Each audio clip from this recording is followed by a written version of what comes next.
चलिए सनसेरा इंजीनियरिंग इस काउंटर पे भी एक चार्ट चेक ले लेते हैं। हमारे साथ हमारे टेक्निकल एनालिस्ट भी बने हुए हैं, राजेश पालवी है हमारे साथ इस वक्त। Rajesh good afternoon. सबसे पहले तो आपसे इंडेक्स पे भी व्यू लेंगे, लेकिन एक बार आप सनसेरा इंजीनियरिंग ये एक्सक्लूसिव बातचीत हम स्वदेश पे कर रहे थे, एक बड़ा ऑर्डर कंपनी को मिला है, वो भी एक ग्लोबल क्लाइंट से। तो ऐसे में इसका चार्ट चेक करके आप एक बार बताएं कि कितना पोटेंशियल दिख रहा है अब भी अपसाइड का यहाँ। माफ कीजिएगा प्रियंका जी, मेरे पास इसके लाइव चार्ट अवेलेबल नहीं है, तो मैं इस पे व्यू नहीं दे पाऊंगा। चले नो प्रॉब्लम, कोई बात नहीं राजेश जी, दैट्स ओके। बाजार को कैसे देख रहे हैं राजेश? अब 17,200 तक की एक्सपायरी लग रही थी, अब 17,200 के ऊपर भी सस्टेन करने में आराम से कंफर्टेबल, इनफैक्ट 17,300 तक रीच हो रहा है। कहां लग रहा है एक्सपायरी होगी? तो बिल्कुल देखिए, आज एक्सपायरी के दिन 17,200 के लेवल को क्रॉस किया निफ्टी ने, तो ये कहीं ना कहीं ये दिखाता है कि अब एक्सपायरी तो हमें यहाँ पे 17,250 से 17,300 के आसपास होना चाहिए, क्योंकि 17,200 के जो कॉल राइटर्स थे उन्होंने आज अपनी पोजीशन कवर करी है जैसे ही मार्केट ने आज ये लेवल को क्रॉस किया है। और अब जो नेक्स्ट कॉल राइटर कॉन्सेंट्रेशन है वो 17,300 17,400 के आसपास है, तो हमें लग रहा है कि आज की एक्सपायरी 17,300 के नियर अबाउट होना चाहिए, may be 20-30 point plus minus होके यहाँ पे एक्सपायरी अब बनना चाहिए, क्योंकि अब एक कॉल राइटिंग में जो थी वहां अनवाइंडिंग आज की एक्सपायरी का होते हुए दिखा है। तो अब ये 17,200 से 17,350 ये एक रेंज हमें लगता है 1 से 2 दिन के लिए प्ले आउट होते हुए दिखेगा। अगर यहाँ से फर्दर यहाँ से एक्सटेंशन होना इस पुल बैक का, तो 17,350 यहाँ से एक हर्डल है, और हमें लगता है अगर वो कल के सेशन में यहाँ से ब्रेकआउट बनता है वो, तो ये एक्सटेंशन यहाँ पे हमें लगता है कि और इस पुल बैक का होते हुए दिख सकता है, और फर्दर हायर साइड के लेवल भी बनते हुए दिख सकते हैं। मैं आपकी कन्वर्सेशन भी सुन रहा था, जैसे कि मार्केट ने इस बार फिर 17,000 के लेवल को डिफेंड किया, ऑलमोस्ट हम उसके नजदीक पहुंच के वहां से पुल बैक दिया है। तो मल्टीपल अटेम्प्ट्स जो मार्केट बार बार 17,000 पे दिखा रहा है, वो कहीं ना कहीं दिखाता है कि एक बाइंग कंफर्ट एक अच्छे सपोर्ट बेस के आसपास बना हुआ है, जो कि ऑलमोस्ट 200 डे मूविंग एवरेज का लॉन्ग टर्म चार्ट के हिसाब से देखें तो वो लेवल है, उसके आसपास से ही मार्केट आके वहां से बाउंस देता है। तो मार्केट ये एक दिखाता है डायरेक्शन कि जहां पे वैल्यू है वहां पे जरूर बाइंग इंटरेस्ट बना हुआ, और मार्केट बार बार पुल बैक देगा। तो हमें लग रहा है कि जब भी उसके आसपास मार्केट जाता है तो वहां पे एक बाइंग अपॉर्चुनिटी रहेगी, और अभी हम यहाँ से नियर टर्म के टारगेट 17,350 तक के प्रोजेक्ट कर रहे हैं। राजेश, एक्सिस बैंक पे आपसे बात करना चाहेंगे, क्योंकि अभी संदीप भी कह रहे थे वैल्यूएशन बहुत अच्छे हैं उसके, और देखिए स्टॉक डेज हाई पे आ गया है अहेड ऑफ रिजल्ट्स। इसका क्लियर मीनिंग है कि 1 घंटे ऑनवर्ड्स, 1 घंटे पहले से इसके अंदर लॉन्ग पोजीशंस बन गई हैं। बाजार उम्मीद कर रहा है कि रिजल्ट्स इसके अच्छे होंगे, specially in light of ICICI के स्ट्रॉन्ग रिजल्ट्स। आइए हम अपने रिसर्च एनालिस्ट से जानते हैं कि कितने स्ट्रॉन्ग नंबर्स इसके एक्सिस बैंक इस बार पोस्ट कर सकता है। शरद, आशीषा, राइट, आशीषा आप बताइए। ऑलराइट, हर्ष है। हर्ष, आप बताइए कैसे नंबर्स हो सकते हैं? एक्सिस बैंक अपने Q4 FY22 के नंबर्स डिस्क्लोज करने के लिए तैयार, और हम देखते हैं कि स्ट्रीट की एक्सपेक्टेशंस क्या है एक्सिस बैंक से। नेट इंटरेस्ट इनकम 21% से बढ़ेगा ईयर ऑन ईयर बेसिस पे, अब वो 9,150 करोड़ के आसपास आएगा। PPOP में स्लाइट घटान आएगी, slight fall 2.5% lower year on year basis पे, अब वो 6,700 करोड़ के आसपास आएगा। पर प्रोविजंस में काफ़ी हेल्दी डिक्रीज़ आएगा, जिसके वजह से पैट नंबर में हेल्दी इंक्रीज़ आएगा। पहले प्रोविजंस देखते हैं, प्रोविजंस का नंबर 57% से गिरेगा, ऐसे उम्मीदें हैं। 1,400 करोड़ का प्रोविजंस नंबर आएगा, जिसके वजह से पैट शार्पली हायर जाएगा। PAT growth around 47% year on year basis पे, और अब वो पैट अराउंड 4,000 करोड़ से जस्ट नीचे आने की अपेक्षा है। बैलेंस शीट के साइड पे दोनों sides of the balance sheet पे 16% ग्रोथ दिखेगा। एडवांसेस डिपॉजिट्स के साइड पे एडवांसेस अराउंड 7,10,000 करोड़ पे आएंगे, डिपॉजिट्स अराउंड 8,10,000 करोड़ पे आएंगे। कासा एक्सपेक्टेड अराउंड 46% के आसपास है, और जब हम निम्स और क्रेडिट कॉस्ट देखें वो काफ़ी स्टेबल लग रहे हैं एट द मोमेंट।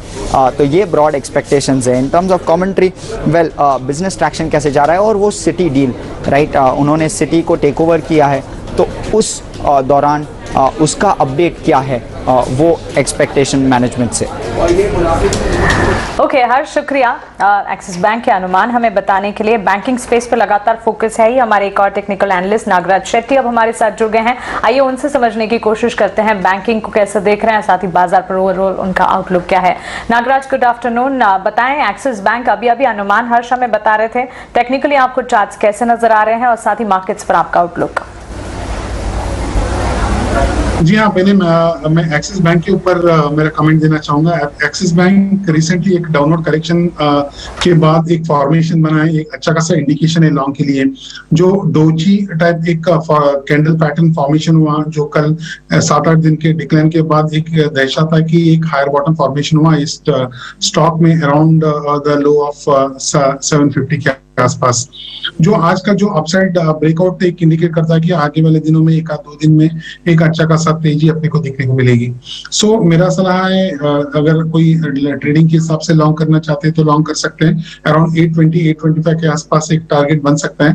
और जो रिसेंट जो कल का लो था 750-755 के आसपास एक स्टॉप लॉस रख सकते हैं।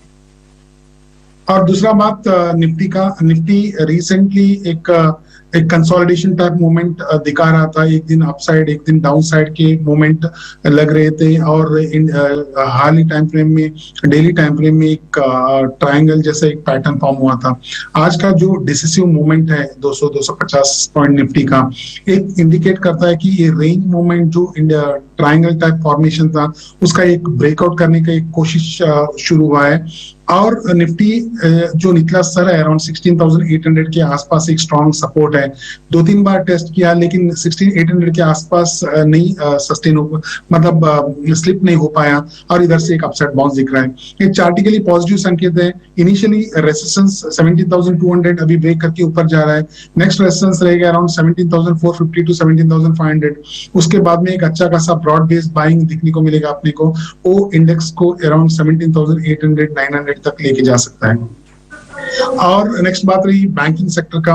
बैंकिंग सेक्टर भी ऐसा ही एक पैटर्न दिखा रहा था लास्ट 3-4 दिन से। एक कंसोलिडेशन मोमेंट था और एक डोजी टाइप का एक फॉर्मेशन भी फॉर्म हुआ था, उतना क्लासिकल नहीं है। लस आज का जो अपमूव है एक छोटा सा एक बॉटम रिवर्सल इंडिकेट करता है। और मेरे ख्याल से अभी नेक्स्ट रेजिस्टेंस रहेगा अराउंड 36,750 36,800 के आसपास बैंक निफ्टी स्पॉट में। उसके ऊपर 37,500 तक एक टारगेट दिख रहा है। कॉल्स भी आज के लिए क्विकली हमें बता दीजिए। जी हाँ, मेरा 2 कॉल्स है। फर्स्ट वन होटल सेक्टर में इंडियन होटल, दूसरा क्रॉम्पटन व्यूज। इंडियन होटल हम देख सकते हैं कि चार्टिंग कई दिनों से एक जो पॉजिटिव सीक्वेंस था, हायर टॉप्स हायर बॉटम्स जैसे एक लॉन्ग टर्म चार्ट के हिसाब से फॉर्मेशन हो रहा है, कंटिन्यूसली अपसाइड मोमेंटम में पिकअप कर रहा है। और रिसेंटली 1-2 हफ्ते का करेक्शन के बाद आज के जो अपसाइड बाउंस है वो इंडिकेट कर रहा है कि एक शॉर्ट टर्म बॉटम रिवर्सल हो गया है। अराउंड 245-46 के आसपास ट्रेड कर रहा था जब भी मैंने कॉल दिया था। मेरे ख्याल से ये लेवल पे अराउंड 246-47 के आसपास बाई कर सकते हैं, और 260 का एक अपसाइड टारगेट रहेगा। 237 का स्टॉप लॉस रख सकते हैं। दूसरा क्रॉम्पटन व्यूज। क्रॉम्पटन व्यूज कई दिनों से एक रेंज बाउंड मूवमेंट में है, अच्छे खासे सपोर्ट है अराउंड 360-365 के आसपास। आज एक अटेम्प्ट किया है रेंज का अपसाइड ब्रेकआउट देने में। मेरे ख्याल से 380-81 के आसपास ट्रेड कर रहा है, इसे भी लॉन्ग कर सकते हैं। अपसाइड ब्रेकआउट एक्सपेक्टेशन है, और 405-406 का एक अपसाइड टारगेट बनेगा, और 369 का स्टॉप लॉस रख सकते हैं। इंडियन होटल्स में अब भी मोमेंटम बाकी, और नागरा जिस पर अपनी कॉल देते हुए सीजी कंज्यूमर और इंडियन होटल्स। राजेश, आपकी क्या होंगी पिक्स? तो प्रियंका जी देखिए, मुझे यहाँ पे रिलायंस में काफी बाइंग इंटरेस्ट यहाँ बनते हुए दिख रहा है, और जिस तरीके से रिलायंस ने अपने प्रीवियस हाई को तोड़ के अब उसके ऊपर सस्टेन करते हुए दिख रहा है, तो weekly daily across all time frame stock में जो स्ट्रेंथ यहाँ पे बन के आई है, और इस बार के जो डेटा बन रहे हैं, हमें लगता है कि ये स्टॉक को यहाँ से कैरी करना चाहिए। रोल ओवर के भी जो डेटा अभी तक बने, हमें लगता है ये मोमेंटम यहाँ से कंटिन्यू होते हुए दिखेगा। तो रिलायंस में हम यहाँ पे नियर टर्म के टारगेट एक्सपेक्ट कर रहे हैं, करीब आना चाहिए 2900 तक की अपसाइड यहाँ पे हमें लगता है बहुत जल्द इसमें देखने को मिलेगी। तो 2880, 2900 के टारगेट के लिए ट्रेडिंग पॉइंट ऑफ व्यू से बाय किया जा सकता है रिलायंस 2810 के स्टॉप लॉस से। तो जो दूसरा स्टॉक यहाँ पे हमें अट्रैक्टिव लग रहा है वो एशियन पेंट्स है। ये स्टॉक में देखें तो एक करेक्शन के बाद अब जैसे क्रूड ऑयल में एक कूल ऑफ एक्शन देखने को मिला है, और हमें लगता है कि यहाँ पे एशियन पेंट में जो बाइंग इंटरेस्ट बनते हुए दिखा वीकली चार्ट पे जो ब्रेकआउट हुए, तो एशियन पेंट में हमें लग रहा है ये मोमेंटम यहाँ से एक्सटेंड होते हुए दिख सकता है। और यहाँ पे जो रोल ओवर के डेटा अभी तक बने उसके हिसाब से हमें लगता है कि यहाँ 33.25 तक के ट्रेडिंग टारगेट इसमें आते हुए दिख सकते हैं। तो 3220 के स्टॉप लॉस से एशियन पेंट भी बाय किया जा सकता है। तीसरा स्टॉक जो हमें अट्रैक्टिव लग रहा है वो है एस्कॉर्ट का। ऑटोमोबाइल स्पेस में काफी अच्छा बाइंग इंटरेस्ट पूरी सीरीज में देखने को मिला है। काफी स्टॉक्स ऑलरेडी एक प्राइस एक्शन देखने को मिला है, लेकिन जिस तरीके का सेटअप एस्कॉर्ट का बना है, लोअर बैंड पे यहाँ पे अच्छा एक्यूमुलेशन होते हुए दिख रहा है। स्टॉक में एक बड़ा करेक्शन ऑलरेडी हो चुका है, तो risk to reward point of view से हमें लगता है कि ये स्टॉक को यहाँ से बाय करना चाहिए।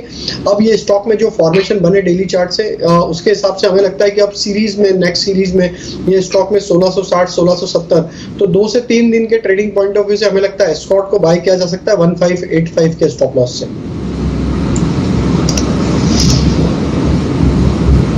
बिल्कुल, एब्सोल्युटली। तो ये दो कॉल्स रहेंगी जो राजेश को पसंद आती है।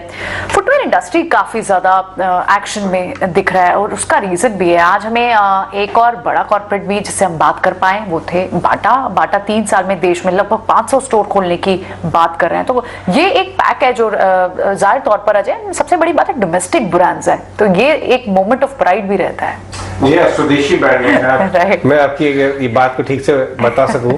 और अफोर्डेबल साइड में ना, जैसे रिलैक्सो ने बहुत बड़ा मार्केट कैप क्रिएट किया। अगर आप 10 ईयर का ग्राफ देखें रिलैक्सो, तो आप देखेंगे कितना वैल्यू क्रिएट किया है। सौरभ मुखर्जी घंटों बात कर सकते हैं उसके बारे में। इनफैक्ट एक कॉन्फ्रेंस में तो सौरभ मुखर्जी ने अपनी चप्पल उठा के दिखाया था कि ये रिलैक्सो की चप्पल है, और उसके ऊपर, क्योंकि आपको पता है वो कितना जुड़ जाते हैं ऑडियंस के साथ। उसी तरीके से बाटा ने भी बहुत वैल्यू क्रिएट की और ये हाउस होल्ड ब्रांड है। और हम उनसे भी सुनवाएंगे कि जो कैजुअलाइजेशन का जो ट्रेंड इंडिया में चालू हुआ है कि हार्ड कोर एकदम कड़क वाले लेदर शूज अब लोग सोच रहे हैं कि इवन ऑफिस में कैजुअल तरीके के जूते पहनना शुरू कर रहे हैं। तो बाटा ने तो अपना पूरा ऑफरिंग रिवैम्प कर दिया। ओनली ब्लैक शूज बनाते थे पहले, वो ब्लैक शूज और चप्पल, उन्होंने पूरी वाइब्रेंट कर दी अपनी ऑफरिंग।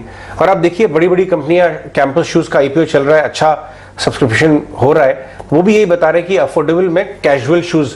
तो ये फुटवेयर के कैजुअलाइजेशन का एक ट्रेंड पूरे इंडिया में हो रहा है। ये बहुत बड़ा मार्केट है। मेल, फीमेल्स, किड्स, एल्डर्स, ये सब लोग इसको जुड़े हुए हैं। इनफैक्ट आप बाटा के मैनेजमेंट से सुनिए, हमारी कॉलीग खुशबू ने बात की थी इसके ऊपर कि ये एक नया तरह का फिनोमेना प्ले आउट हो रहा है कंट्री में। कोविड के बाद पहले तो कई लोग घर से निकल नहीं रहे थे, लेकिन अब जब घर से निकल रहे हैं तो जूतों की ज़रूरत सबसे पहले पड़ती है। तो हम आपसे पहले ये जान चाहेंगे कि जो कैजुअलाइजेशन का ट्रेंड चला है कि अब ऑफिस में भी लोग कैजुअल जूते पहन के जाते हैं, क्या आप लोग भी उस तरफ एक्सपैंड करेंगे ज़्यादा, और किस तरह का आप लोग का एक्सपेंशन चल रहा है अपनी प्रोडक्ट वाइज पे? आपने सही बोला खुशबू, अभी लोग बाहर निकल रहे हैं तो उनको ऑफिस भी जाना है, सो ओकेशंस होती हैं, राइट। ऑफिस एक ओकेशन है, वेडिंग ओकेशन है, शादियाँ, स्कूल। पर आई थिंक कंज्यूमर्स, ये भी ग्राहक चाहता है कि उनको कंफर्ट जो 2-3 साल से मिल रहा है घर के अंदर आराम से, राइट, वो कंफर्ट उनके साथ रहे। और इसलिए हमने स्पेशली कलेक्शन बनाया है जो 24/7 है, जो बेसिकली स्टाइल और कंफर्ट दोनों को कंबाइन करता है। और आप चूज कर लो, एंड आई थिंक यही ट्रेंड रहेगा आगे जाके। ये मेरी उम्मीद है, एंड हम उस तरफ जा रहे हैं और हमको अच्छा रिस्पॉन्स भी मिल रहा है। जो लोग अब बाहर आके खरीदारी कर रहे हैं उसकी वजह से क्या आपके मार्केट शेयर पे भी कोई अच्छा रिस्पॉन्स पड़ा है? जरूर पड़ेगा, उम्मीद हमको वही रहती है। हमारा उद्देश्य वही है कि हमारा मार्केट शेयर बढ़े और हम अच्छी तरह ग्रो करें। कोई लक्ष्य लेकर चल रहे हैं इस साल के लिए, इस फाइनेंशियल ईयर के लिए, अपने मार्केट शेयर को लेकर? नहीं, हम जरूर उम्मीद हर बार रहती है कि हम मार्केट शेयर बढ़ता रहे, and I think it is always seen better in the past rather than future. बिल्कुल। एक सवाल ये आपसे, क्योंकि सभी से हम जानना चाहते हैं कि आप लोग प्राइस हाइक्स जो जिस तरह से हो रहे हैं या इनपुट कॉस्ट जिस तरह से आपका बढ़ रहा है, उसका कितना % किस तरह से पास ऑन कर रहे हैं, और कितना आप लोग खुद एब्जॉर्ब कर रहे हैं, या फिर इसको मिटिगेट करने के लिए आप क्या क्या तरीके अपना रहे हैं? राइट, नहीं, बहुत बढ़िया क्वेश्चन है। Inflation is a reality, right. आज का सच है, काफ़ी इन्फ्लेशन हो रहा है, राइट। एंड आई थिंक अभी environment is also very unpredictable. तो अभी prices were stable and now they have again some geopolitical events have increased it again. Right, तो क्लियरली फुटवेयर स्पेस तो एक बढ़िया स्पेस साबित होता हुआ दिख भी रहा है, और इसी स्पेस से जुड़ा एक IPO भी है जो कि करंट फिलहाल चल भी रहा है, जिस पर हमारा फोकस है कैंपस फुटवेयर। चलिए आगे बढ़ते हैं, हमारे साथ कुछ भी जुड़ गए हैं, उनसे बातचीत करते हैं। कुछ गुड आफ्टरनून। आज सुबह भी आप हमारे साथ जुड़े थे। सुबह फर्स्ट हाफ में जिस तरह से मार्केट हमने देखा और अब जिस तरह से आप ट्रेंड देख रहे हैं, क्या लगता है एक्सपायरी किन लेवल्स पर कटती हुई दिखेगी, और साथ ही अपने पिक्स भी बताएं। जी हाँ, thank you so much for having me on the show. और देखिए, जिस तरह से हम सुबह बात कर रहे थे, एक पॉजिटिविटी के साथ ही मार्केट ट्रेड कर रहा है। इनफैक्ट इंसिडेंटली निफ्टी और बैंक निफ्टी पे जो दोनों ही टारगेट्स हमने सुबह डिस्कस किए थे वो अचीव होते हुए दिखे हैं, और ये मोमेंटम जो है ये कंटिन्यूड रह सकता है आने वाले कुछ दिनों में। जिस ईज से निफ्टी ने 17,200 और 17,250 को क्रॉस किया है और उसके ऊपर इतने कन्विंसिंगली ट्रेड कर रहा है, देखिए this is setting up for 17,500 sooner rather than later, and once that is taken out we wouldn't rule out slightly higher numbers also. But that said, जिस तरह से हम नीचे की तरफ बाइंग पे ध्यान रख रहे थे, एक बार निफ्टी 17,800 या 18,000 के रेंज पे जाता है तब शायद हम जरा सा कॉशियस नोट भी देखेंगे, but that we can see once we cross that bridge. तो अभी तक निफ्टी पे टारगेट जो है वो इंटैक्ट है। 17,200 का जो पहला लेवल था वो अचीव हो गया है। The next level will remain 17,500। Bank Nifty जरा सा अंडर परफॉर्म कर रहा है और शायद आने वाले कुछ दिनों में करता रहेगा। यहाँ इमीडिएट रेजिस्टेंस जो है जरा सा ऊपर है 37,200 के आसपास। पहला हर्डल 36,500 का है, तो उसके ऊपर ट्रेड करता है तो 37,200 एक लेवल बनेगा। जो आप एक्सपायरी की बात कर रहे हैं, निफ्टी पे 17,300 और बैंक निफ्टी पे 36,500, इन्हीं लेवल्स के आसपास एक्सपायरी होनी चाहिए, which leaves some room in bank Nifty. अगर स्टॉक स्पेसिफिक एक्शन की बात करें तो जो मेरा आईटी स्टॉक्स के ऊपर कन्विक्शन था वो बरकरार है, और कहीं ना कहीं मार्केट्स भी वो प्ले आउट कर रहे हैं। सबसे पहला जो मेरा पिक है that is from the IT pack. इस बार मैं मिड कैप नहीं लार्ज कैप सजेस्ट कर रहा हूं, विच इज इन्फोसिस। अच्छा सा कंसोलिडेशन फेज था और अब इसने अपना एक अपमूव शुरू किया है। ओवरसोल्ड टेरिटरी से इसके इंडिकेटर्स टर्न होकर पॉजिटिव हो चुके हैं, so that is also a very good sign. So Infosys is my first buy. Traders and investors दोनों इसे बाय कर सकते हैं। इमीडिएट जो टारगेट है मेरा इस पे रहेगा 1700 और स्टॉप लॉस है 1530 का। दूसरा जो मेरा पिक है वो है टाइटन।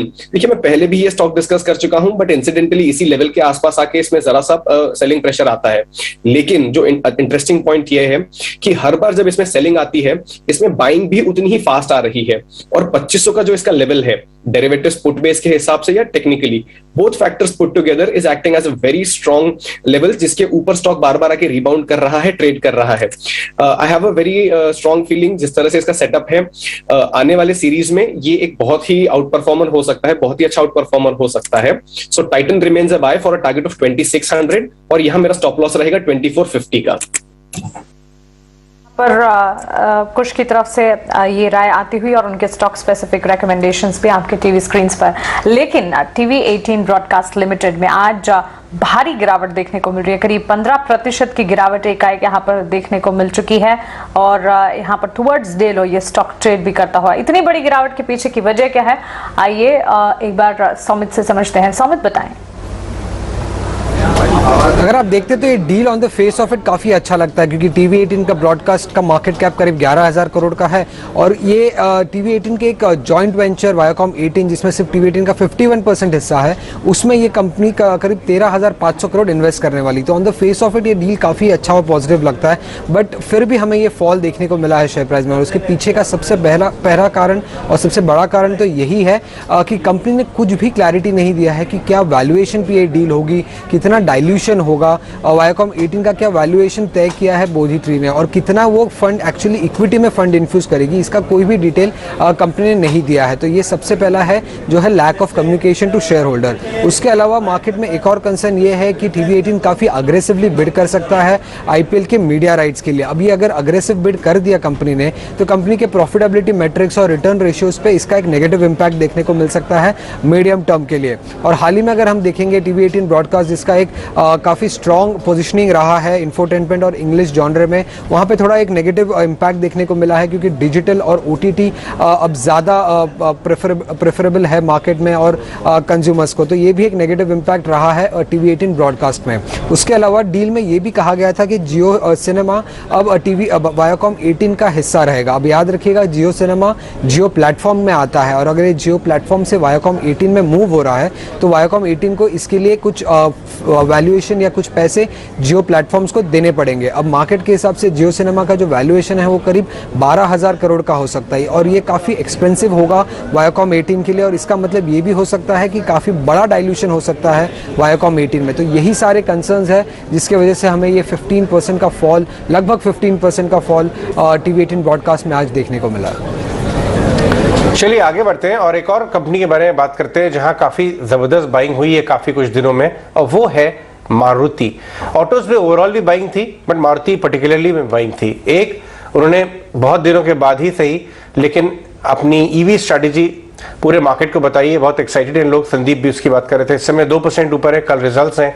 येन की वीकनेस का भी इनको फायदा हो रहा है, इसलिए थोड़ा और टेलविंड है। चार्ट से पहले पूछ लेते हैं अपने एनालिस्ट फ्रेंड से, उसके बाद हम एकेडमिकली इस बार रिजल्ट कैसा आ सकता है उस पर अपने रिसर्च एनालिस्ट से ही बात करते हैं।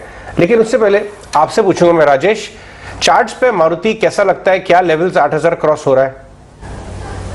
डेफिनेटली अजय जी, काफी स्ट्रेंथ दिखा रहा है ये स्टॉक का। अगर सेटअप देखें नियर टर्म, शॉर्ट टर्म, और जिस तरीके से ये स्टॉक में अब 7700 7800 के लेवल सरपास हुए, स्टॉक अब अपने 50 day 100 day 200 day moving average को कन्विंसिंगली होल्ड करते हुए दिख रहा है। हमें लगता है बिल्कुल यहाँ से मोमेंटम इसमें कंटिन्यू रहेगा और यहाँ पे 8200 तक की अपसाइड भी हमें लगता है इसमें आते हुए दिखेगी इस अप ट्रेंड में। तो यहाँ पे बिल्कुल बाय ऑन डिप्स की स्ट्रेटेजी हमने पहले भी ये स्टॉक पे बाय की सलाह दी है और अभी भी हमारा यहाँ पे रीट्रेड करेंगे उसी बाय रिकमेंडेशन को। और हम यहाँ पे 7750 ये पोजिशनल स्टॉप लॉस है और अपसाइड के टारगेट हमें लगता है इसमें आना चाहिए करीब 8200 से 8250 तक के। तो बिल्कुल बाय ऑन डिप्स कैटेगरी में अभी मारुति हमने यहाँ पे ऑटोमोबाइल स्पेस से रखा हुआ है। 8250 की बात चार्ट्स पे, लेकिन रिजल्ट्स में क्या उम्मीद कर सकते हैं शरद? मारुति की चौथे तिमाही के नतीजे जो फोकस में हैं और अनुमान से जो रेवेन्यू में लगभग 11% का उछाल का एक्सपेक्टेशन है, एबिटा में भी यही आंकड़े रहेंगे। हालांकि मार्जिन जो है सपाट रहने वाले लगभग 8.3% ईयर ऑन ईयर बेसिस में कंपेयर किया जाए तो पैट में लेकिन जो है शानदार उछाल देखने का उम्मीद है लगभग 28% का। अब याद रखिए वॉल्यूम्स की ग्रोथ जो है ईयर ऑन ईयर बेसिस तो लगभग सपाट होने वाली है, 1% से नीचे है। हालांकि जो क्वार्टर ऑन क्वार्टर बेसिस पे वॉल्यूम्स देखें तो लगभग 3.5% का उछाल का एक्सपेक्टेशन, और ये सबसे बड़ा कारण है कि जो सेमीकंडक्टर इश्यूज़ है वो अब कम होने लगे, तो उसके कारण जो है वॉल्यूम्स में अच्छा ग्रोथ देखने मिल रहा है। ये वॉल्यूम्स के बाद लगभग 12.5% की जो इंक्रीज़ है प्राइस हाइक्स में, उसमें आपको सपोर्ट करेगा उनके ASP प्राइसेस को। हालांकि याद रखिए एक टाइप से प्रोडक्ट मिक्स मैनेजमेंट किया गया है कंपनी की वजह से, उसके कारण आप देख सकते हैं कि लोअर डिस्काउंट देखने मिले हैं आपके रिटेल सेल्स पे, और कॉस्ट कटिंग इनिशिएटिव के कारण जो है मार्जिन्स को अच्छा से मैनेज किया गया है और एबिटा इंप्रूवमेंट देखा गया है, स्पेशली जो है पॉजिटिव ऑपरेटिंग लेवरेज मॉडल के लिए। अब इंपॉर्टेंट फैक्टर्स जो आगे देखने के लिए होंगे वो होंगे डिमांड आउटलुक क्या लगने वाली है, स्पेशली एंट्री लेवल सेगमेंट के लिए, और इसके अलावा मार्जिन्स का क्या आउटलुक रहेगा और नए क्या क्या लॉन्चेस प्लान होंगे FY23 के लिए, इस पे फोकस रहने वाला है। बिल्कुल शरद, शुक्रिया मारुति सुजुकी पर ये अपडेट्स हमें देने के लिए। वैसे अजय, हम ऑटोमोबाइल स्पेस की बात कर रहे हैं, मारुति सुजुकी पर भी आपने अपना आउटलुक भी बताया, लेकिन ऑटोमोबाइल के साथ साथ होटल शेयर्स भी हैं जिसमें रौनक दिख रही है, और आप तो अभी घूमकर भी आए हैं, घूमने के आगे भी प्लान्स बना रहे हैं क्या? देखिए लास्ट 4-5 हफ्तों से मैं हर वीकेंड ट्रैवल कर रहा हूँ काम के सिलसिले में, लेकिन वो घूमना नहीं है, बिजनेस है। लेकिन इस बार मैंने देखा, मैं सरोवर ग्रुप में एक्चुअली चेन्नई गया था लास्ट वीक, तो सरोवर ग्रुप के होटल्स में रुका था, बट हर होटल में यही हाल है, ऑक्यूपेंसीज एलिवेटेड है, बिजनेस ट्रैवलर्स लीजर ट्रैवलर्स जबरदस्त तरीके से घूम रहे हैं। और आज देखिए Indian hotels actually F&O list में टॉप गेनर है, और मैनेजमेंट ने भी आज अच्छे रिजल्ट्स के बाद ये भी बताया कि ये जारी रहेगा प्रोसेस, कि हायर मार्जिन्स का ट्रैजेक्टरी, बिजनेस बहुत अच्छा कर रहा है। तो मैं आपको ऑन ग्राउंड भी बता रहा हूँ कि ये रिफ्लेक्ट हो रहा है, और ये चीज़ अर्निंग्स में रिफ्लेक्ट हो रही है, और यही चीज़ स्टॉक मार्केट में भी रिफ्लेक्ट हो रही है। 150 रुपये पे QIP किया था, 250 रुपये का भाव हो गया है, और वो भी 7-8 टाइम्स ओवर सब्सक्राइब हुआ था। इनफैक्ट अनमेट डिमांड उस QIP की शैले होटल्स और लेमन, जैसे कहते हैं ना बेगाने की शादी में अब्दुल्ला दीवाना, तो वहाँ जो इतनी ज़बरदस्त बाइंग थी वो मिला नहीं माल। तो वो मैं 2-4 फंड्स को जानता हूँ जिन्होंने इंडियन होटल्स का QIP में पार्टिसिपेट किया था, इनसफिशिएंट माल नहीं मिला होटल पे, उन्हें बाइंग करनी थी तो उन्हें शैले और लेमन ट्री खरीद लिया। एनीवेज, आइए सुनते हैं मैनेजमेंट ने क्या आज सुबह कमेंट्री दी हम उससे बात करते वक्त। देखिए कंपेयर जो अगर करें, पहले तो शुक्रिया, thank you for having me. अगर हम इसको कंपेयर करें पिछले साल Q4 से तो 52% टॉप लाइन में इंक्रीज है, उसके अलावा 192% ऑलमोस्ट 200% इंक्रीज हो गया एबिटा में, और जो मार्जिन है हमारा ये पिछले 10 साल में हाईएस्ट आया है Q4 में, ऑल्दो जब हमारा जो रेवेन्यू लेवल है अभी प्री कोविड लेवल पे नहीं गया, तो इसका मतलब बिजनेस में कॉस्ट एफिशिएंसीज आई हैं। ऑल्सो जो हमने नए बिजनेसेस ऐड किए हैं उनका मार्जिन ज्यादा है, हालांकि रेवेन्यू कम है, तो मैथमेटिकली हमारा मार्जिन एक्सपेंशन जो है वो एक इंडस्ट्री लीडिंग बेंचमार्क बनता जा रहा है। उसके अलावा इस क्वार्टर में हमने 5 होटल साइन किए, 5 नए होटल खोले और पूरे साल में हमने 19 नए होटल साइन किए।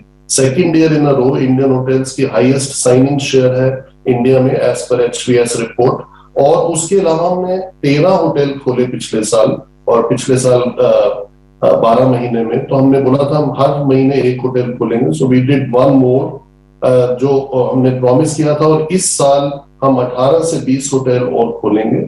और ये सब हमारा एसेट लाइट ग्रोथ मॉडल है, तो इससे हमारी मैनेजमेंट फी इनकम बढ़ती रहेगी और उसका फ्लो थ्रू जो मैनेजमेंट फी इनकम का है it is always much higher than when you own the asset, specially in the first 3 to 5 years.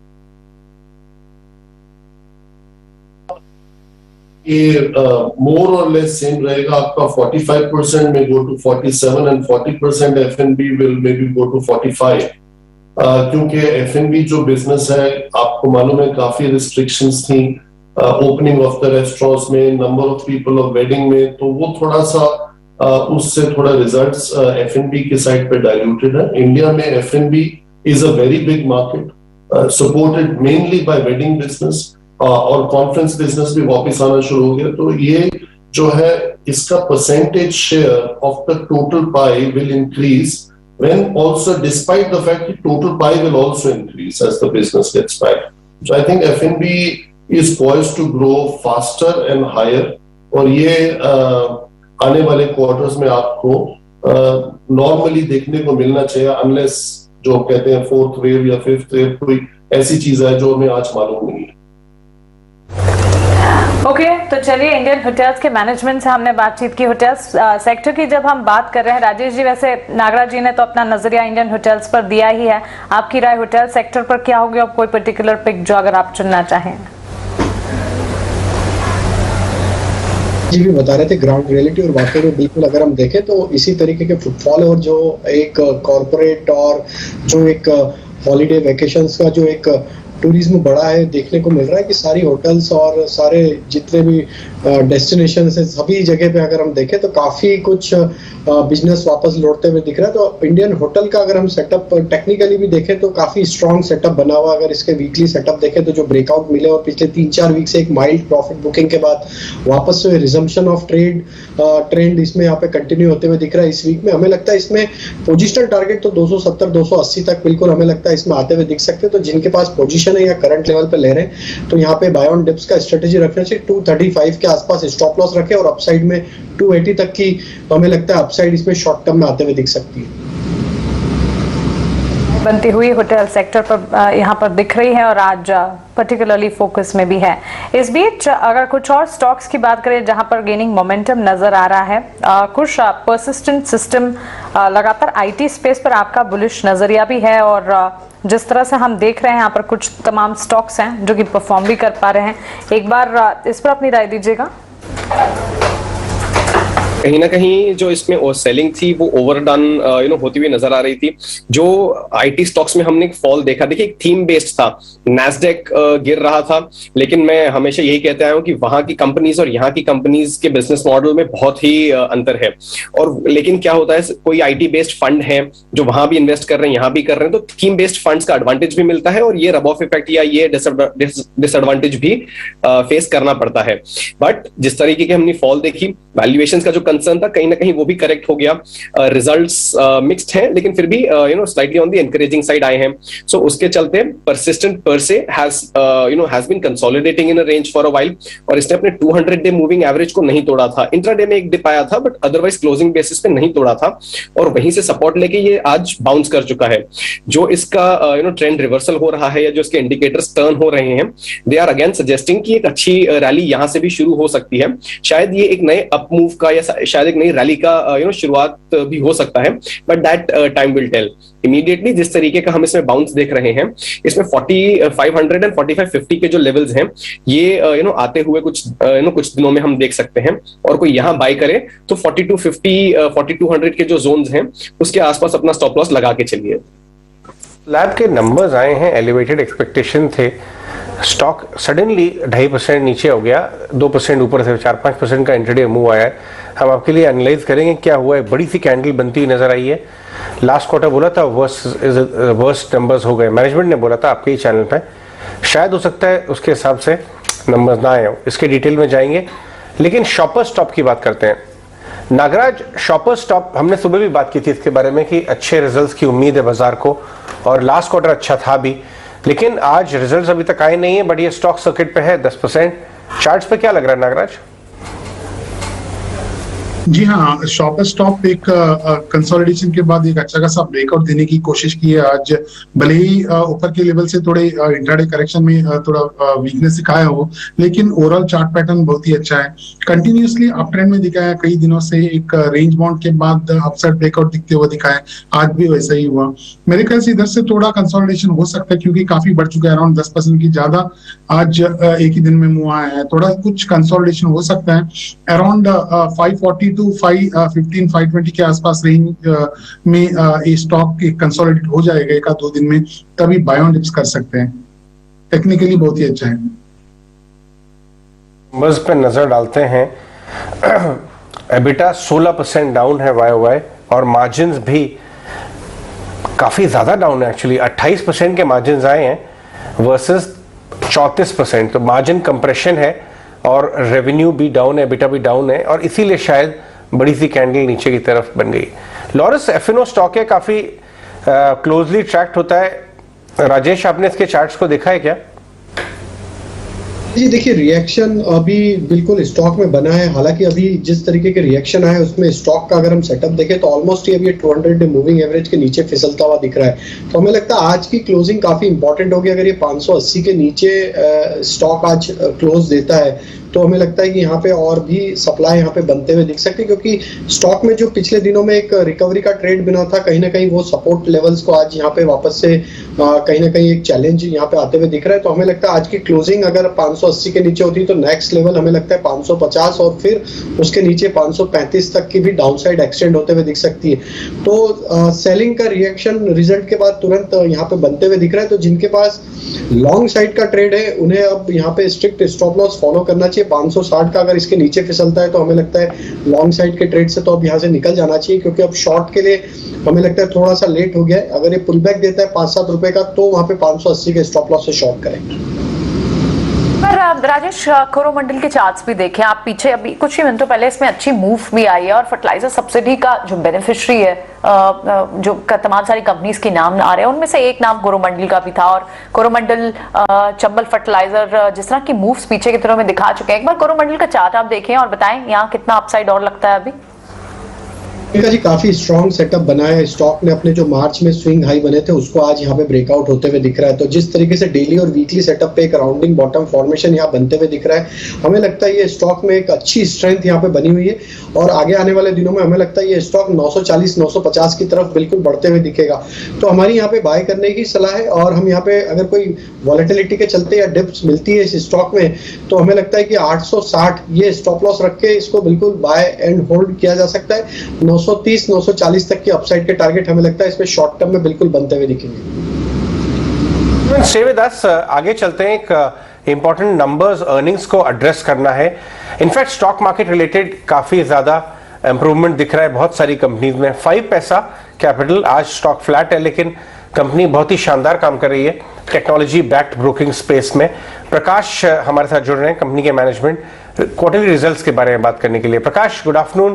Quarter तो बहुत सॉलिड था, थोड़ा हाइलाइट्स बताइए, और इससे ज्यादा क्योंकि आप टेक्नोलॉजी पे इतना ज्यादा निर्भर करते हैं अपनी कंपनी में ग्रो करने में, थोड़ा ये शेयर कर सकते हैं कि अर्ली ट्रेंड्स कैसे लग रहे हैं, कि ये सस्टेनेबल है क्या? जो वॉल्यूम ग्रोथ हमें दिख रही है ये वन ऑफ नहीं है और ये सस्टेनेबल नजर आती है क्या? क्या दिख रहा है आपको इंडिकेटर्स पे? पहले तो वेरी गुड आफ्टरनून और थैंक यू, आपने मुझे अपने चैनल पे आने का मौका दिया। जैसा आपने कहा, ये क्वार्टर अच्छा रहा है। हमने सीक्वेंशियली 10% रेवेन्यू ग्रोथ और ऑलमोस्ट 500% प्रॉफिट ग्रोथ दिया है। पिछले 2 क्वार्टर से हम जब से हमने फंड रेस किया था मई महीने में, अराउंड 250 करोड़ हमने पैसा रेस किया था, और उसके बाद हमने टेक्नोलॉजी में, पीपल में, इंफ्रास्ट्रक्चर में, ब्रांडिंग में, एडवर्टाइजिंग में इन्वेस्टमेंट करना शुरू किया था, जिसका इम्पैक्ट था कि हमारी एक्विजिशन नंबर की ग्रोथ हुई और हमने इस साल 13.5 लाख कस्टमर अक्वायर किए, जो 100% हमारे बेस से ज्यादा थे। तो हमने पूरे बेस में 100% ग्रो किया और उसका नतीजा है कि हमारे रेवेन्यू ग्रोथ में भी आया और जो हमने इन्वेस्टमेंट की थी उससे हमारी इस बार प्रॉफिटेबिलिटी भी इंप्रूव हुई। जहां तक ट्रेंड का सवाल है, मुझे लगता है ये एक हेल्दी ट्रेंड है और ये एक वन ऑफ नहीं है।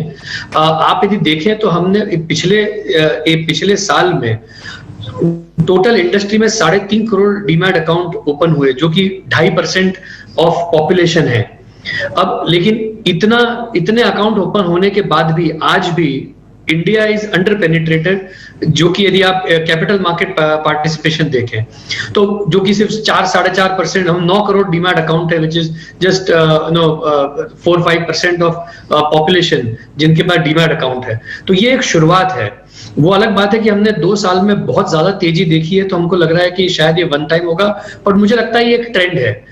हो सकता है कि ग्रोथ थोड़ी ऊपर नीचे हो, लेकिन ये बढ़ेगा अगले 2 से 3 साल के अंदर। इसमें आपको टर्नओवर में, पार्टिसिपेशन में, हर चीज में आपको बढ़त देखने मिलेगी।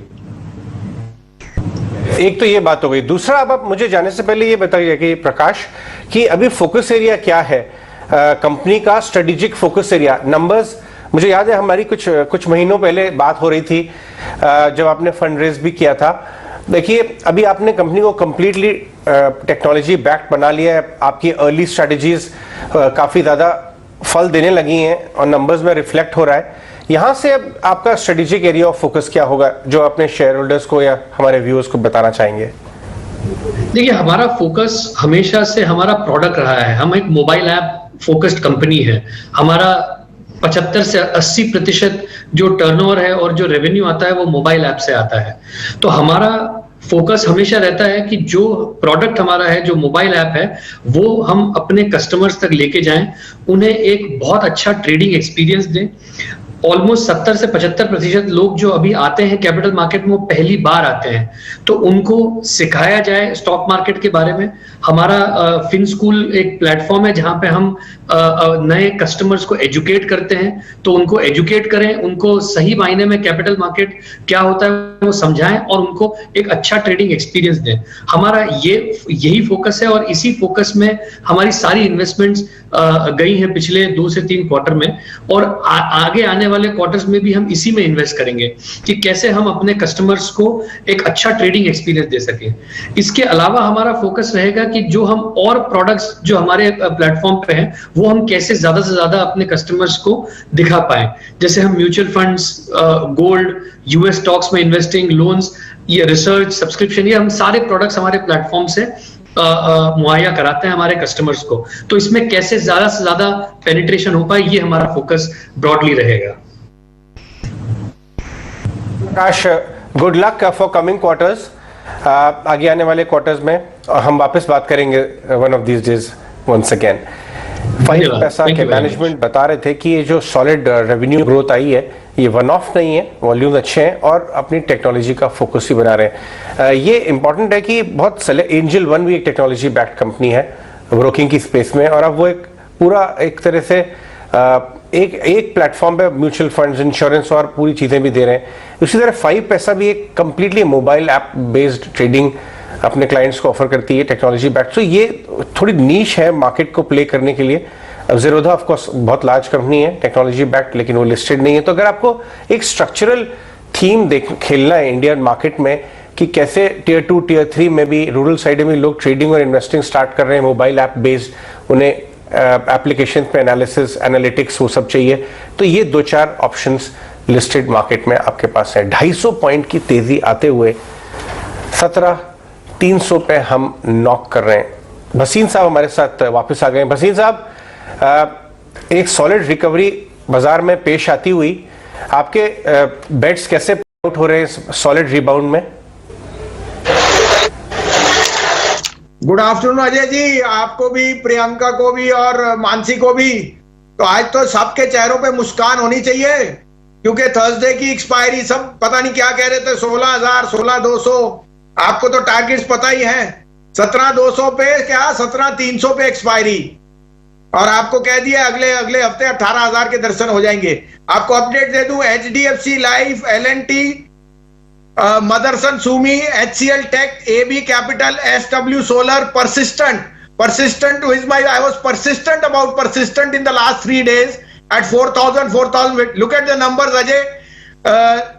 इनफैक्ट प्रियंका और मैं बात भी कर रहे थे, ये नेक्स्ट इन्फोसिस आज ही से बनना शुरू हो गया क्या? 8% ऊपर सुबह हमने बात की थी। Definitely carry on plus.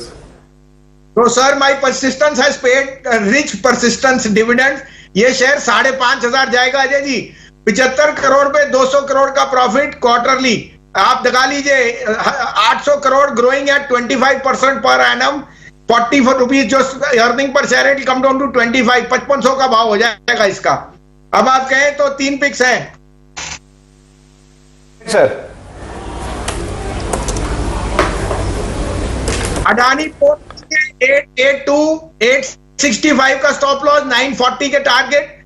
Second by is Siemens, my favorite share in power consumption, power equipment, debt-free company. You cannot get it better. 2280, 2250 का stop loss, 2400 के target. And third, Hindustan Aeronautics. The best play, which will be the best stock of May, will be Hindustan Aeronautics. 1630-32 में लीजिए, 1575 का stop loss, 1750 का target.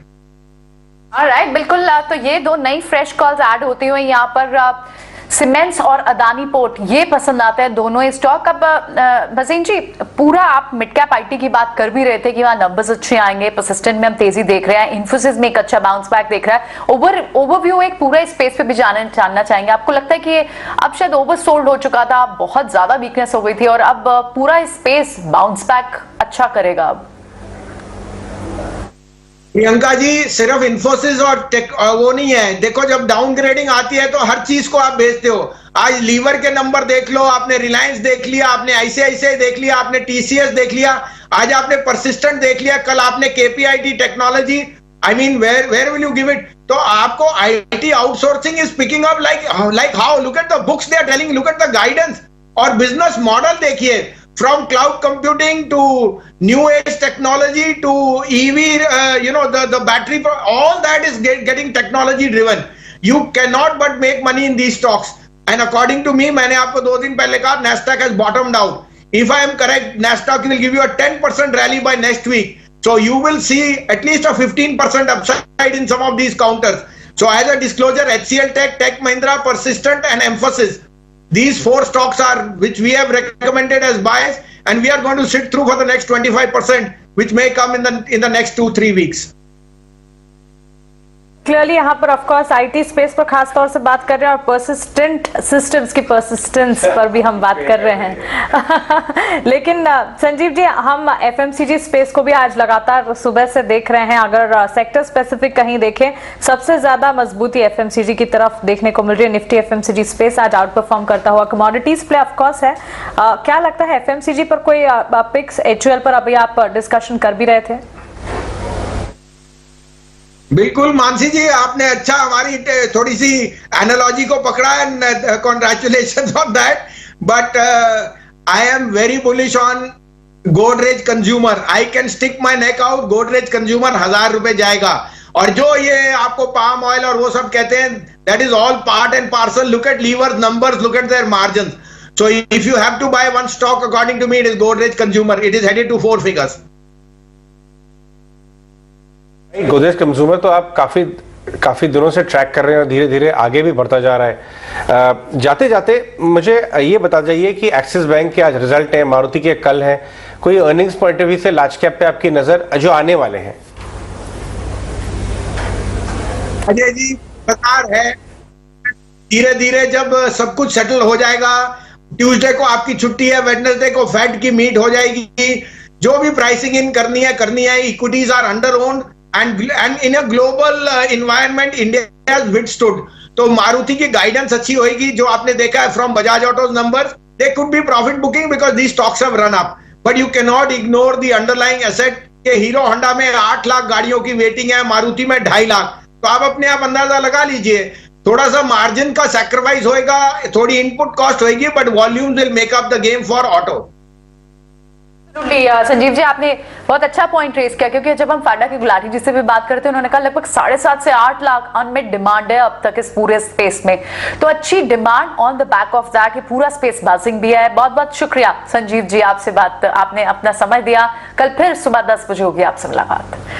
चलिए अब आगे बढ़ते हैं और हमारे साथ अब कुणाल बूथरा भी हैं। कुणाल से समझ लेते। कुणाल, मार्केट बहुत डायरेक्शनलेस मॉर्निंग में लग रही थी, आप भी थोड़े से कॉशियस से जरूर थे, लेकिन इतनी बड़ी एक रनअप दिखाएगा सिंगल डे में, अच्छे खासे शॉट्स भी कवर हुए। क्या ये ऑन दी एंटिसिपेशन लाइंस था या एक आपके लिए सडन सरप्राइज था? So good afternoon. I think ये सरप्राइज तो नहीं था, बट मेरा ऐसा मानना है, आई थिंक ये जो मूव था वो इम्पेंडिंग मूव था मार्केट्स के लिए। मैंने मॉर्निंग में भी कहा था कि हालांकि इंडेक्स रेंज में है, बट जो रेंज है और जो डेली मार्केट की जो रेंज है वो बहुत कॉन्ट्रैक्टेड होती जा रही थी।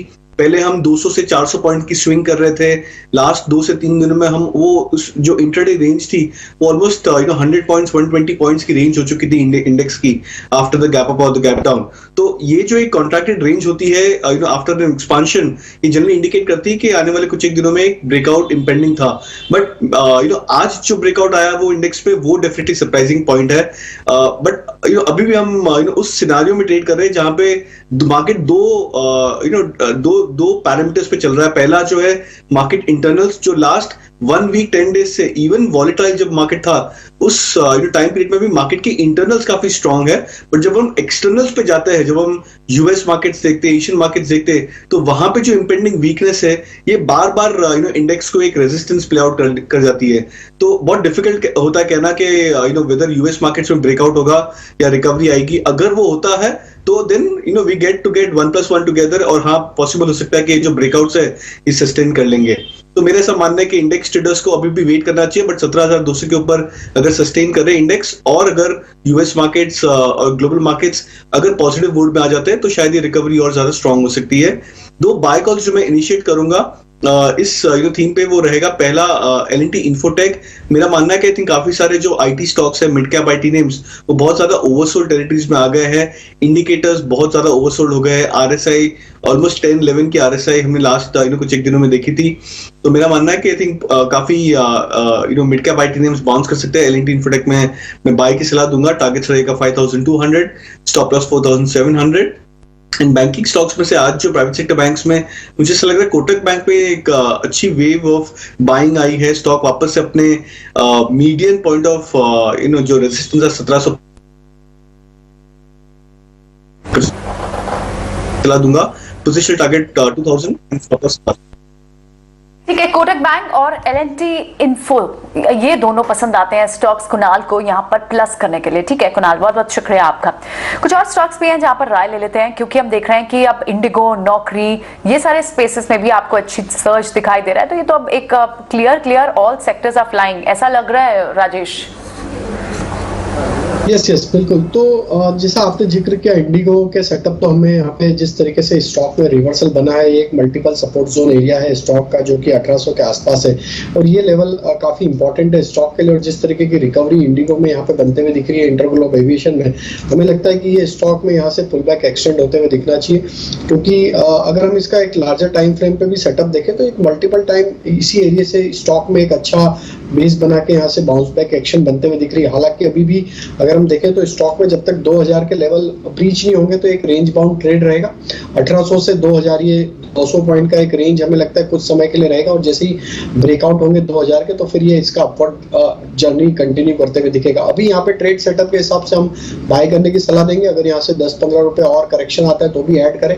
1815 के आसपास का स्टॉप लॉस रखें, और अपसाइड के टारगेट जो हमें लगता है इसमें आना चाहिए वो करीब आना चाहिए 1930 1940 तक की अपसाइड यहाँ पे कंटिन्यू होते हुए दिख सकती है। तो इंडिगो पे बाय करने की सलाह है। ऑलराइट, ठीक है, बिल्कुल इंडिगो में यहाँ प्लस करने की सलाह होगी।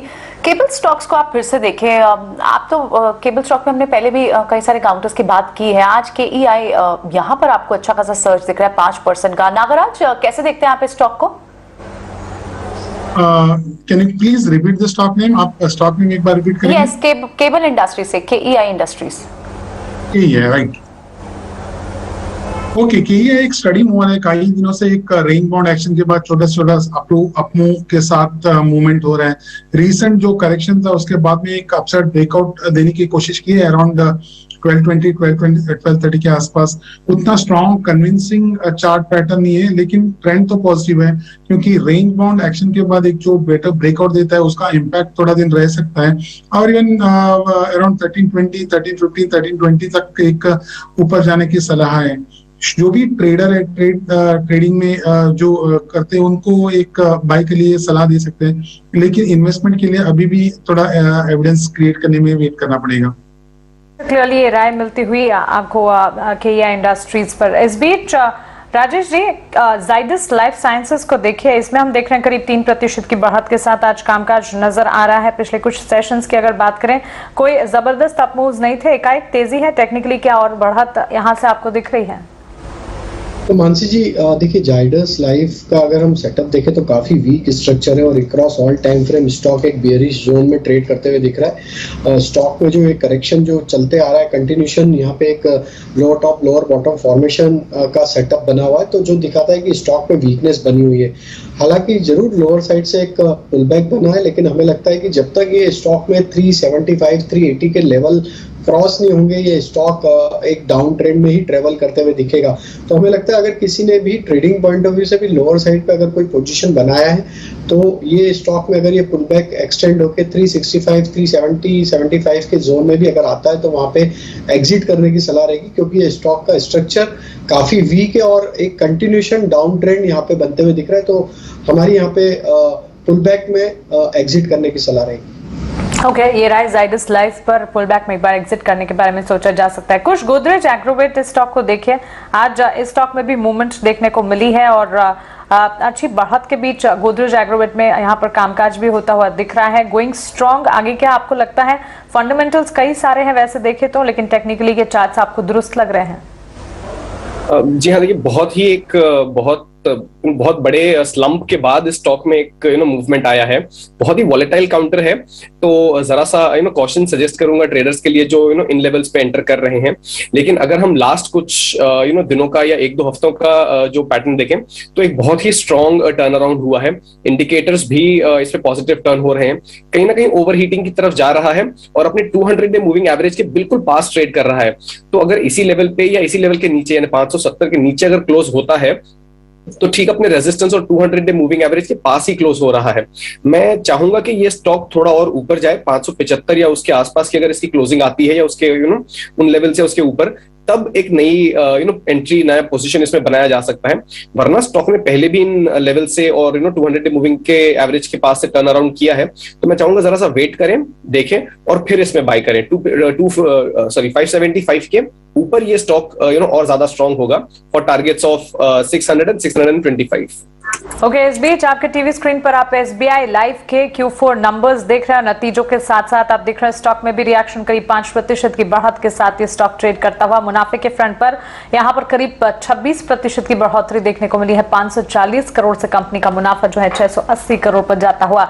APE की अगर बात करें, यहाँ पर 4% की बढ़ोतरी देखने को मिली है। आंकड़े जो है 3970 करोड़ से बढ़कर 4130 करोड़ पर जाते हुए दिख रहे हैं। SBI लाइव Q4 के नंबर्स और नंबर्स के साथ साथ आप देख रहे हैं ग्रॉस रिटर्न प्रीमियम की अगर बात करें, यहां पर करीब 11 से 12% तक की बढ़ोतरी देखने को मिली है और साथ ही वैल्यू ऑफ न्यू बिजनेस यानी VNB हमें करीब 22% की बढ़त 1210 करोड़ से आंकड़ा जो है 1410 करोड़ के आसपास जाता हुआ। हर लिहाज से SBI लाइव के नंबर्स जो है पॉजिटिव नजर आ रहे हैं। फोकस भी था, नतीजों से ठीक पहले अनुमान भी हम आपको बता रहे थे और यहाँ पर नंबर्स आने के बाद देखिए क्लियर कट साइंस हैं जो कि पॉजिटिव नंबर्स के दिख रहे हैं। राजेश जी, SBI लाइव मजबूत नतीजे और इसका एक इम्पैक्ट भी नजर आ रहा है, आपकी राय क्या होगी?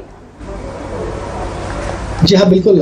स्टॉक में एक अच्छा मोमेंटम यहाँ पे बना है और जिस तरीके से स्टॉक ने रिएक्ट किया है पॉजिटिवली नंबर्स को, हमें लगता है कि यहाँ पे स्टॉक में ऑलरेडी एक करेक्शन के बाद स्टॉक में जो लोअर साइड से बाइंग इंटरेस्ट बना है और जिस जगह से स्टॉक ने सपोर्ट लेके बाउंस दिया है वो एक अच्छा मल्टीपल सपोर्ट जोन एरिया था। 1070 के आसपास अच्छे बेस बने हुए स्टॉक के, तो हमें लगता है कि अब यहाँ पे स्टॉक में अगर आज ये लेवल के हिसाब से 1105 1110 के लेवल को होल्ड करके क्लोज करता है तो यहाँ पे जो पुल बैक बना है कंटिन्यू होते हुए दिख सकता है। अपसाइड में हमें लगता है जो नेक्स्ट टारगेट आना चाहिए इसके करीब 1150 से लेके 1160 तक की अपसाइड कंटिन्यू होते हुए दिख सकती है। स्टॉप लॉस रखे अब यहाँ पे करीब 1095 के आसपास और पोजीशन को होल्ड किया जा सकता है, कैरी किया जा सकता है।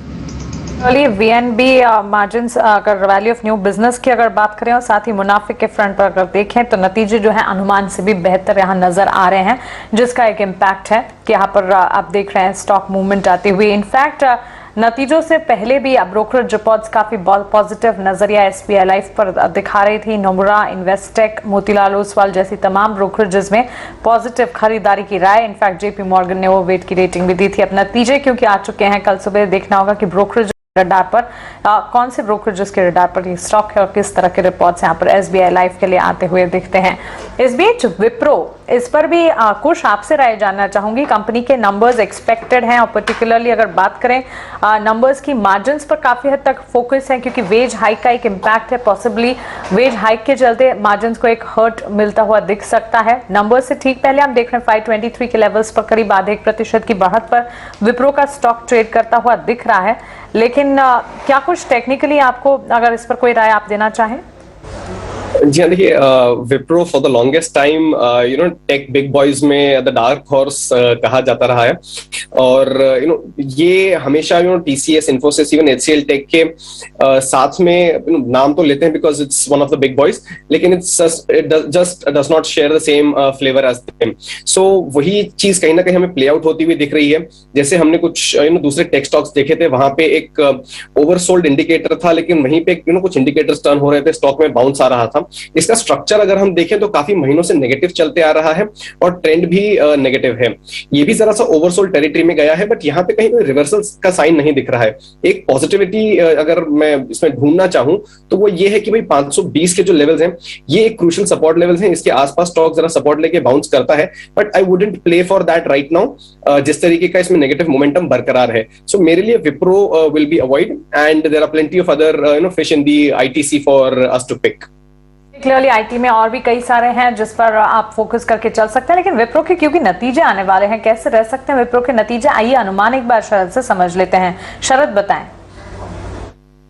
IT दिग्गज विप्रो के भी नतीजे आने वाले हैं और यहाँ पे डॉलर IT रेवेन्यू में देखा जाए तो लगभग 3% का ग्रोथ का अनुमान है और एबिट पे 2% का उछाल का एक्सपेक्टेशन है लगभग 3,645 करोड़ के लिए। हालांकि मार्जिन्स में जो एक्सपेक्टेशन है कि हल्की सी दबाव रहेगी 10 बेसिस पॉइंट्स का और 17.5% का जो है एक्सपेक्टेशन है आपका क्वार्टर ऑन क्वार्टर बेसिस पे। नेट प्रॉफिट देखा जाए तो यहाँ पे भी 3% के उछाल का अनुमान है। अगर कॉन्स्टेंट करेंसी ग्रोथ के बारे में बात करें तो 3 से 3.5% का अनुमान है क्वार्टर ऑन क्वार्टर बेसिस पर। वो कंपनी के जो गाइडेड रेंज है उसके अंदर है जो 2 या 4% के बीच में है।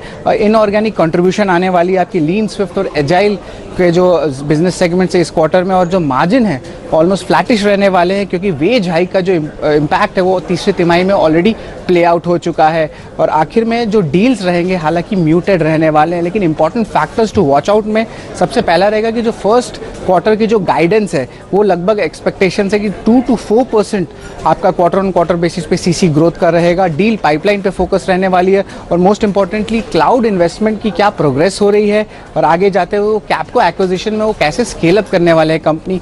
और आखिर में इंपॉर्टेंट फैक्टर जो हमें ट्रैक करनी होगी, मार्जिन आउटलुक इस शॉर्ट टर्म में क्या रहने वाला है। बिल्कुल शरद, शुक्रिया विप्रो के तिमाही नतीजों के अनुमान हमें बताने के लिए। इस बीच बस बाजार बंद होने में सिर्फ 8 मिनट बचे हैं, मंथली एक्सपायरी को सिर्फ 8 मिनट बचे हैं। ऐसे में एक बार फ्यूचर्स का ट्रेंड देख लेते हैं। डाउ फ्यूचर्स में करीब 330 अंकों की बढ़त इस घंटे देखने को मिल रही है। वहीं नैस्डैक फ्यूचर्स की अगर बात करें वहां पर भी 280 अंकों की तेजी के साथ ही ट्रेड्स नजर आ रहे हैं। ऐसे में स्टॉक्स स्पेसिफिक बाजार आज काफी पॉजिटिव नजर आया। सेक्टर्स की अगर बात करें, हर सेक्टर हर पॉकेट में तेजी देखने को मिली और यहाँ पर मार्केट में इंडेक्स अगर देखेंगे आप 200 अंकों की तेजी निफ्टी में फिलहाल 17,230। जब आप शुरुआत आज हमने की थी 17,000 से 17,200, इस रेंज को काफी इंपॉर्टेंट बताया था, लेकिन 17,200 के पार भी बाजार अब टिकता हुआ दिख रहा है, जो कि एक बड़ा पॉजिटिव। 57,475 के स्तरों पर 656 अंकों की बढ़त के साथ सेंसेक्स में कामकाज और बैंक निफ्टी में भी अच्छी बढ़त करीब 400 अंकों की तेजी के साथ आप देखेंगे 36,454 के लेवल्स पर बैंक निफ्टी भी ट्रेड करता हुआ। सेक्टर स्पेसिफिक भी काफी कुछ है जो कि बाजार को आज स्ट्रेंथ दे रहा है, लेकिन इस बीच स्टॉक्स की अगर बात करें एक एक कर देखिए, जेएम फाइनेंशियल ये स्टॉक है जो कि आज दिन भर फोकस में रहा। नागराज जी, इस पर एक बार अपनी राय दीजिए, क्योंकि 11% के अपमूव्स अब भी जेएम फाइनेंशियल में दिख रहे हैं। आज शुरुआत से ही हमने देखा है, इनफैक्ट मिड सेशन में तो एक बड़ी तेजी भी देखने को मिली थी। जी हाँ, जेएम फाइनेंशियल कई अंडर परफॉर्म कर रहा था कई वीक से और एक छोटा सा रेंज में मूवमेंट हो रहा था। आज का जो एक अपसाइड बाउंस है 11% करीब थोड़ा सा हाई इंट्राडे हाई से थोड़े नीचे आया है, फिर भी एक अच्छा खासा संकेत दे रहा है कि एक मोमेंटम जो खोया हुआ था, एक मोमेंटम अभी वापस ट्रैक पे आ रही है। मेरे ख्याल से आगे वाले दिनों में और भी थोड़ा कुछ ट्रैक्शन मिलेगा ऊपर के लेवल में, और इतना गिरने के बाद, इतना बढ़ने के बाद एक छोटा नीचे में डिप्स में एक बाई अट्रैक्टिव बनता है रिस्क रिवार्ड के हिसाब से। मेरे ख्याल से अराउंड 71-72 के आसपास एक सपोर्ट है Midway of the long bull candle, उसके आसपास एक बाई कर सकते हैं लॉन्ग के लिए, और 81-82 के आसपास एक टारगेट रहेगा। ओवरऑल इंडिकेटर्स पॉजिटिव संकेत दे रहे हैं। ओके, पॉजिटिव नजरिया यहाँ पर जेएम फाइनेंशियल्स पर अच्छी तेजी के बीच ही 75 रुपये 80 पैसे पर यह ट्रेड करता हुआ। इस बीच यूबीएल कुछ यूनाइटेड ब्रूवरीज पर एक बार अपनी राय दीजिएगा, क्योंकि आज हम देख रहे हैं अभी भी बाजार क्लोजिंग के समय यहाँ पर तेजी जो है वो बढ़ती हुई दिख रही है। ऑलमोस्ट एट डे हाई 1570 के लेवल्स पर यूबीएल में हम देख रहे हैं करीब 4% की बढ़त के साथ कामकाज है। पिछले कुछ सेशंस की अगर बात करें, स्टॉक ने अच्छे अपमूव्स दिखाए हैं, करीब 15% की तेजी पिछले कुछ ट्रेडिंग सेशंस में ही स्टॉक में देखी जा चुकी है। क्या यहाँ से और ज्यादा बढ़त के आसार है? जी हाँ, बिल्कुल सही समराइज किया आपने। अगर मैं जरा सा ब्रॉड डेटा देखूं तो स्टॉक एक रेंज में ही ट्रेड कर रहा है, एक्सट्रीम्स को अगर हम जरा सा इग्नोर कर दे तो। लेकिन पिछले कुछ सेशंस में कपल ऑफ वीक्स से अगर हम देखें तो स्टॉक ने एक बहुत अच्छा बाउंस दिया है। 1300 के जो लेवल्स हैं वहां से स्टॉक ने बहुत अच्छा बाउंस दिया है और वो मोमेंटम कंटिन्यू हो रहा है। लेकिन कहीं ना कहीं अब ये जो रैली है ये नैरो हो रही है, और जो इसका 200 डे मूविंग एवरेज है, स्टॉक यहीं पे आके बार बार रेजिस्टेंस ले रहा है। इंडिकेटर्स न्यूट्रल टू पॉजिटिव है और स्टॉक ट्रेड कर रहा है अपने 200 डे मूविंग एवरेज के जस्ट पास में भी लिटिल अंडर। तो इसलिए मैं जरा सा इस पे कॉशियस रहूंगा। अगर स्टॉक यहां से 1580 1575 के जो लेवल्स हैं, नॉट टू फार, बट अगर इनके ऊपर क्लोजिंग देता है then it is gearing up for the next move, जो इसे 1680 1700 तक भी लेके जा सकता है। लेकिन मैं चाहूंगा कि इसे प्रीएम्प्ट ना करें। अगर स्टॉक जरा सा पॉजिटिव क्लोजिंग देता है, एक सेशन और दे दीजिए। अगर ये पॉजिटिव क्लोज देता है then you can see the stock going up at 1700 levels. कोई अगर यहाँ पे बाय कर रहे हैं तो 1520 के जो लेवल्स हैं यहाँ पे एक स्टॉप लॉस लगा के चल सकते हैं।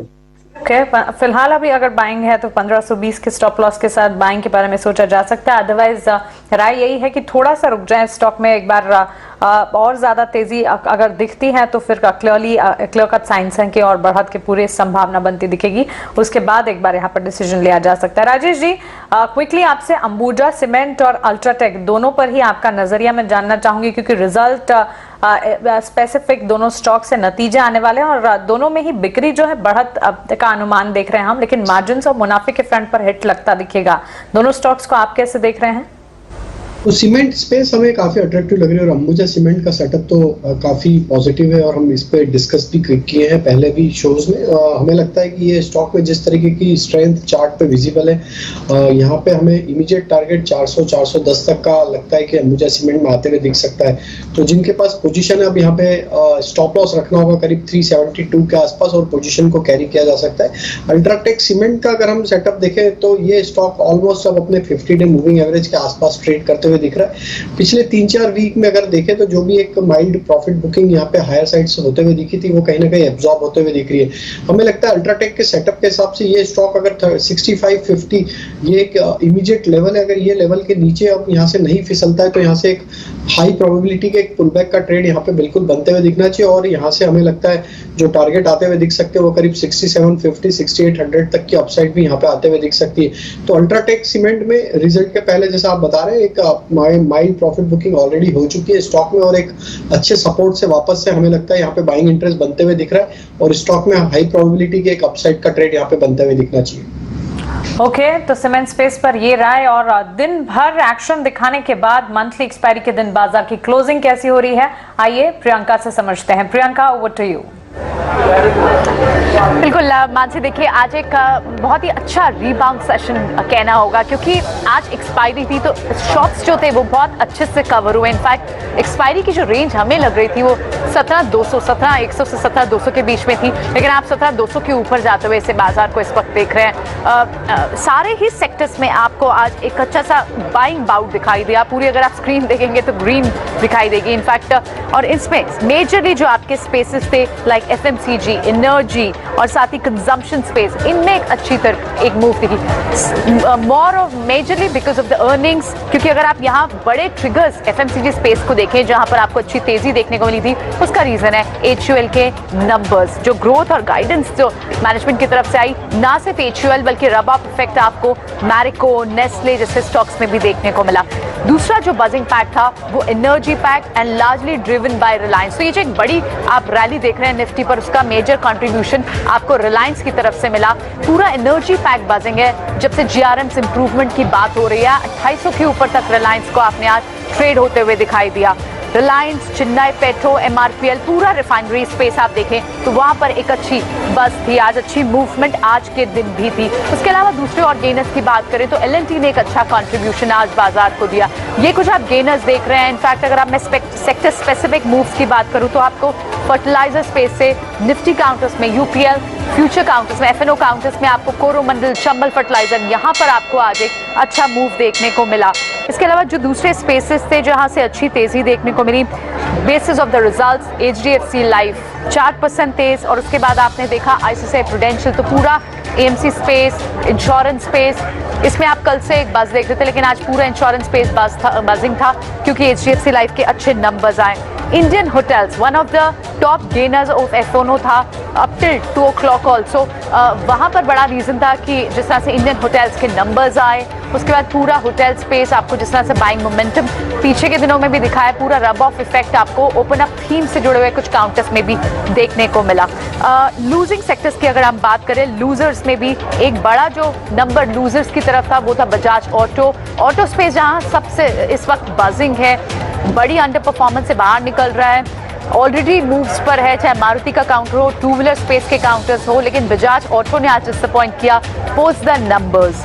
उसके अलावा मीडिया काउंटर्स ने आज ड्रैग किया। मीडिया सेक्टर एक ऐसा सेक्टर था जो लूजर था और कुछ रीजन था टीवी 18 के, जिस तरह से टीवी 18 में क्रैक दिखा बिकॉज ऑफ इक्विटी जो टीवी 18 में सेल आउट हो रही है, उसका एक बड़ा रीजन था। हिंडाल्को आपने आज देखा, वो भी एक लूजर था जिसने बाजार को नीचे की तरफ खींचा, लेकिन एक्सपायरी 17,200 के ऊपर हुई, एक बड़ा रेजिस्टेंस भी था जिसे बाजार आज तोड़ने में कामयाब भी रहा है। So that's all from this show. हमारे सारे एक्सपर्ट्स का बहुत बहुत शुक्रिया जिन्होंने आज समय दिया, ये ट्रेडिंग कॉल्स हमारे व्यूअर्स तक पहुंचाई। इसी के साथ हमें दीजिए इजाजत, लेकिन मार्केट्स पर जरूर नजर बनी हुई है, इकोनॉमी पर और साथ ही बिजनेस जगत पर। सारे अपडेट्स के लिए आप ET Now सुदेश के साथ बने रहें।